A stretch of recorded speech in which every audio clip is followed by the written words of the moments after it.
You're listening to Skeptoid. I'm Brian Dunning from Skeptoid.com. The UFO Rogues Gallery takes over America. In December of 2017, the New York Times ran a story that shocked America. It was the disclosure of a $22 million program at the Pentagon called ATIP, the Advanced Aerial Threat Identification Program, accompanied by 3 short black and white video clips from an F-18 fighter screen. To most people, this was a seismic revelation. But to those who have studied UFO culture for a long time, it was yet another groan-inducing chapter in a long, long history involving the same cast of characters over many decades. A chapter in the book of how a small number of believers in the paranormal and alien visitation have used every tool at their disposal to persuade the American public of their viewpoint. It's a story involving many threads, many individuals, and many groups. And today we're going to do our best to use the skeptical eye to unpack and organize it as best we can. When the public is being successfully fooled, it's always worthwhile to pull back the curtain and reveal the tricksters. This is going to be a rare 2-part episode, which I'm really bummed about because the whole point of it is to lay bare the through line that goes from the 1960s all the way to the present day. The same people making the same claims about UFOs, and only now, in the past few years, getting the huge amount of public attention. That's what's really critical to understand. You've seen these videos from the U.S. Navy allegedly showing UFOs, and any reasonable person would assume that something new and exciting has been observed. But it hasn't. This isn't new news. It is literally 50-year-old news. However, once I got the episode written out, it was simply too long to squeeze into a Skeptoid episode. So I'm going to ask you to bear with me and sit on the edge of your seat for the full 1-week span between episode releases. Today we're going to pick up the story way back in the 1960s when it truly began. And next week, we'll bring it all the way to the present day. The spiritual leaders of this rogues gallery, as it were, are former astronomers and ufologists Jacques Vallée and the late J. Allen Hynek.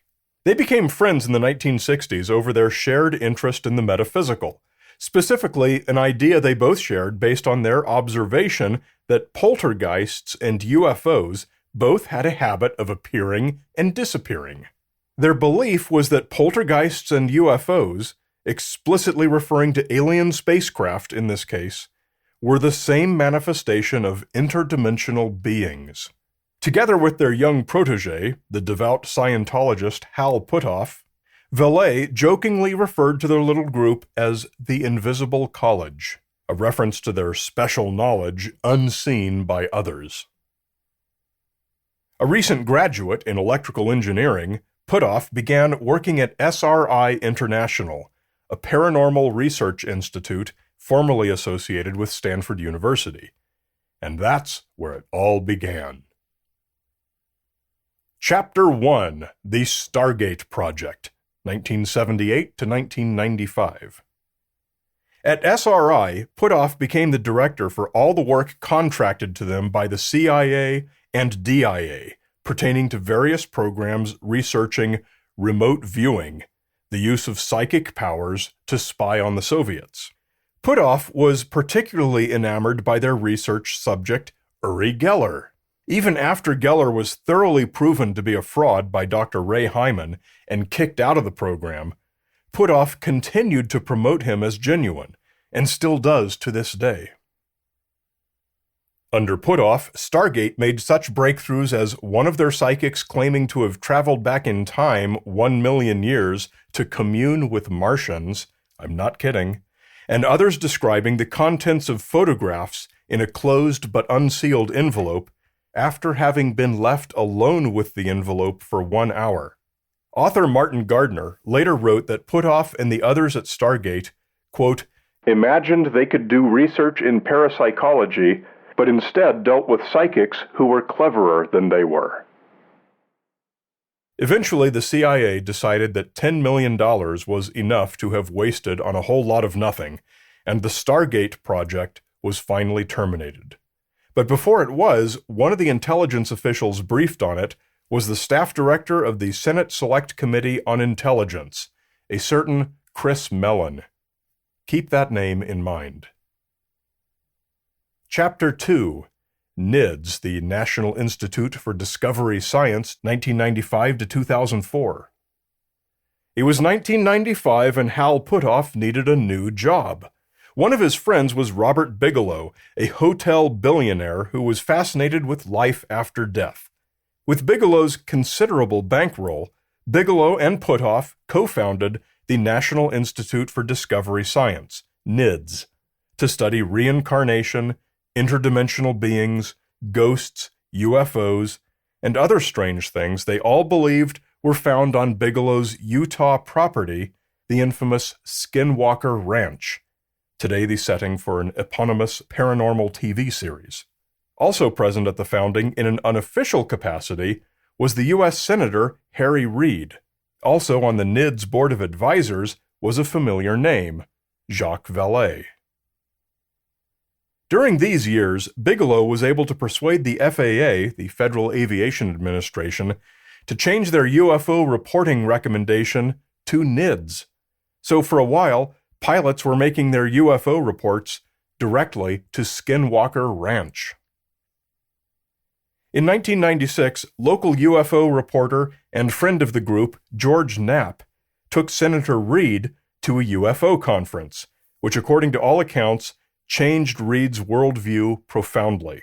So when Bigelow finally pulled the curtain on NIDS in 2004, he knew just who to call for his next project. Chapter 3, AWSAP, the Advanced Aerospace Weapons Systems Application Program, 2007 to 2011. Passionate about what he saw as a lack of government attention to UFOs, Harry Reid went to his friends and fellow senators Ted Stevens and Daniel Inouye in 2007 and persuaded them to help secure $22 million in funding for a program he tentatively called the Advanced Aerospace Weapons Systems Application Program. Nominally, it was about foreign aircraft intrusions, but Reid and Bigelow knew what it was really about. Chapter 4, BASS, the Bigelow Aerospace Advanced Space Studies, 2008 to 2011.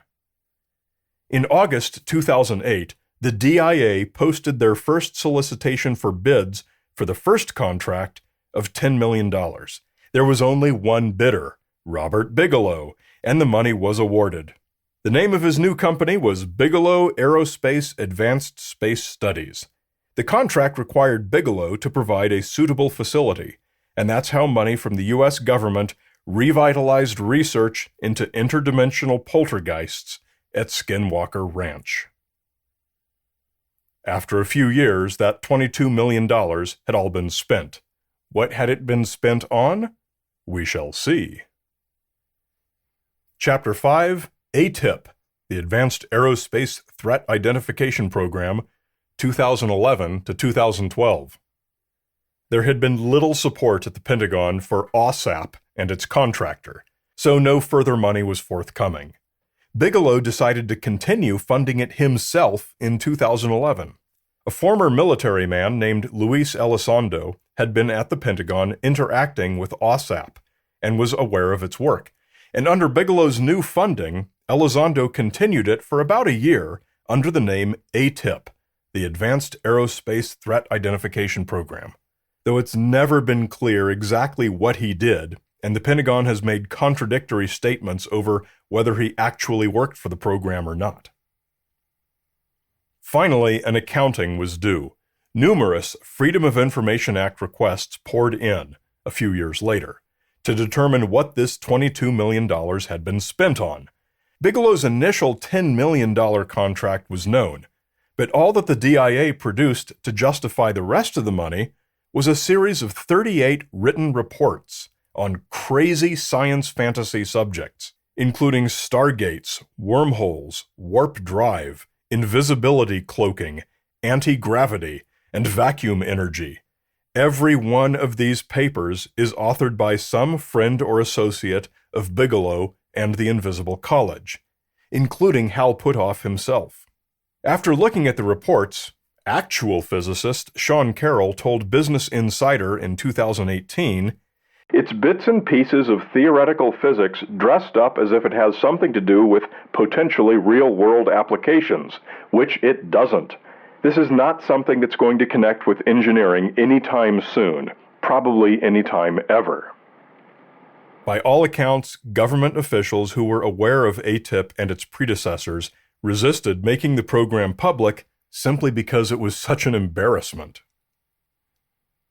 Now that's where we're going to break for this week's show, and it's a perfect cliffhanger because next week we're going to pick it up with the genesis of that infamous 2017 New York Times article that made this whole thing blow up so huge into the public consciousness, creating what I think is the single most successful PR campaign in the history of paranormalists promoting their view to the press.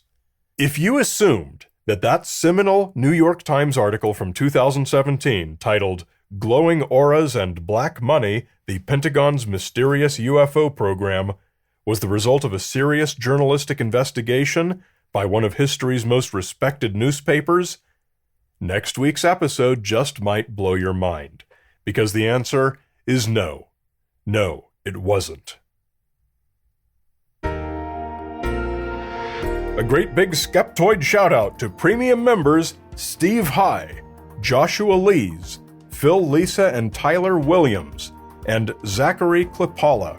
Remember, every Skeptoid episode has a transcript page at skeptoid.com with complete bibliographic references and further reading suggestions.